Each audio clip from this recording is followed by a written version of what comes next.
C'est-à-dire comment se poser sur le sol en évitant de se faire mal. Alors vous avez vu que c'est pas un parachute maniable, c'est pas un parachute qui va tourner, qui va se mettre sous le vent tout seul, etc.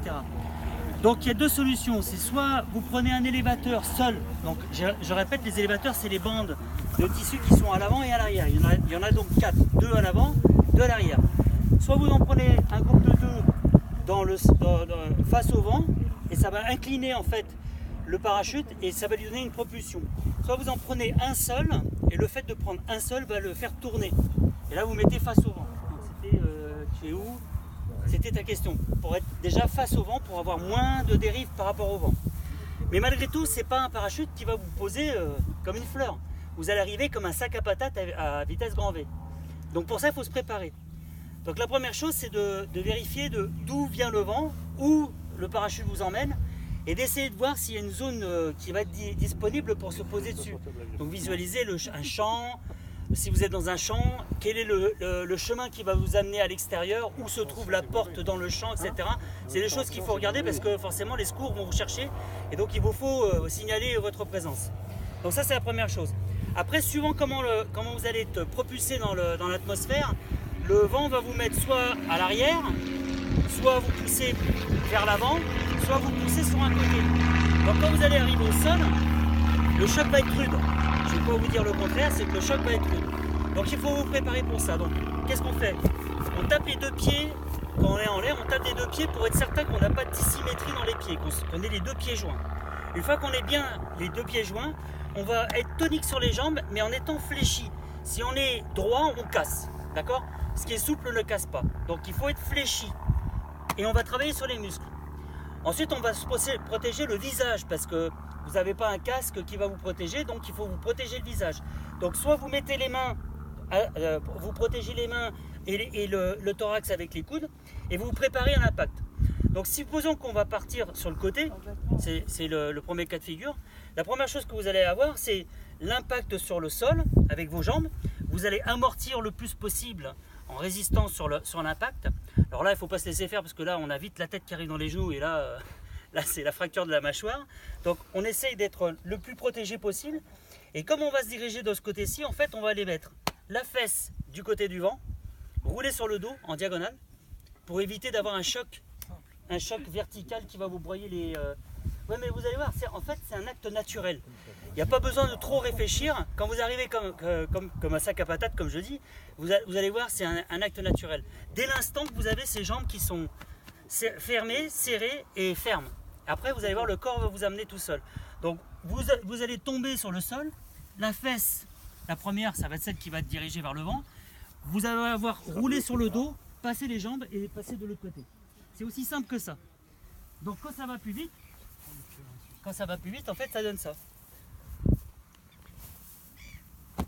Et là, vous avez réparti en fait tout le choc sur tout le corps.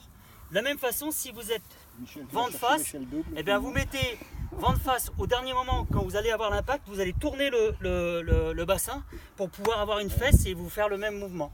D'accord? Donc ça répond à ta question au niveau de la cinématique. Si vous avez une préférence d'un côté ou de l'autre, hein, peu importe, vous tournez dans un sens ou dans l'autre, ce qui compte, c'est de ne pas avoir un choc vertical. Il ne faut pas que vous preniez tout le choc de l'impact au sol sur vos jambes, parce que là, vous allez vous faire mal ou vous briser les jambes. Donc il faut répartir ça et amortir ça sur tout le corps. D'accord? Ça vous paraît clair ce que je dis? Parce que comme je suis parachutiste, pour moi, ça me paraît clair, mais voilà. Si on tourne à l'opposé du vent, c'est pas grave. C'est pas grave. Si on a un côté préférentiel, on peut le prendre. Absolument, absolument. Ce qui compte, c'est de bien répartir, absorber le choc. C'est ce qui compte le plus, c'est absorber ce choc-là. Si vous arrivez que seulement sur vos jambes, là vous vous faites une cheville, vous brisez les jambes, enfin c'est catastrophique. Hein. Donc là, il faut vraiment faire attention. Quand vous arrivez, c'est avant d'arriver, on tape des pieds pour être certain qu'on a les deux pieds au même niveau. On les serre bien fort, on serre bien fort les genoux. On assouplit un petit peu la position, on garde une protection au niveau des mains avec le corps et on se met le coude au corps pour éviter d'avoir quelque chose qui peut rentrer dans votre champ et le thorax. Parce que vous êtes ici sur une plaine, mais on peut atterrir sur un arbre, on peut atterrir sur un bâtiment, on peut atterrir sur une barrière. Donc il y a plein d'obstacles en fait hein, quand vous êtes sur un aérodrome. Donc il faut les éviter autant que faire se peut, mais lorsqu'on ne peut pas éviter en fait, bah, il faut être prêt à l'impact et résister à cet impact-là. Si vous arrivez dans un arbre, la consigne c'est, si vous êtes dans un arbre et puis que vous êtes pendu à l'arbre, c'est ne bougez pas, n'essayez pas de vous défaire tout seul. Parce que ça c'est la meilleure façon d'avoir le truc qui se décroche d'un coup et blam, vous tombez au sol. Restez dans l'arbre jusqu'à ce que les pompiers arrivent et vous sortent de l'arbre. Ça c'est la consigne numéro 1. N'essayez pas de faire Rambo, ça sert à rien, à tous les coups vous allez vous faire mal. D'accord? Le parachute, une fois qu'il est ouvert, il vous a sauvé la vie, mais après, on s'en fout du parachute. Qu'il se déchire, qu'il s'abîme, etc., c'est pas grave. Il vous a sauvé la vie. D'accord? Le sac de patates arrive à quelle vitesse? Alors, je vais dire, ça dépend du vent, mais en règle générale, suivant les constructeurs, c'est pour ça que je renvoie auprès du manuel, il est inscrit la vitesse verticale type par rapport à un poids donné. Donc il n'y a pas d'abac, c'est simplement le poids maximal, parce que chaque parachute est certifié en fait. Il y a une certification internationale qui en règle générale est TSO, c'est une certification américaine, et qui est reconnue en France par la QAC et par l'Europe avec un numéro de ASA. Donc chaque parachute subit des tests de largage, on les largue à une vitesse importante jusqu'à qu'ils explosent pour voir quelle est la résistance. Et ensuite on regarde quelle est la vitesse à une vitesse de largage donnée avec un vent donné, on regarde quelle est sa vitesse de descente. Ça c'est très normé. Alors je vais vous renvoyer auprès de la norme TSO parce que je la connais pas de mémoire, non, mais ça arrive à peu près quelqu'un qui est normal. Corpulence moyenne 80 kg, vous allez arriver à 6-7 mètres secondes. Donc vous arrivez vite. Hein. Ça représente un saut depuis une hauteur de combien? Ça représente la hauteur d'un escabeau 3 marches.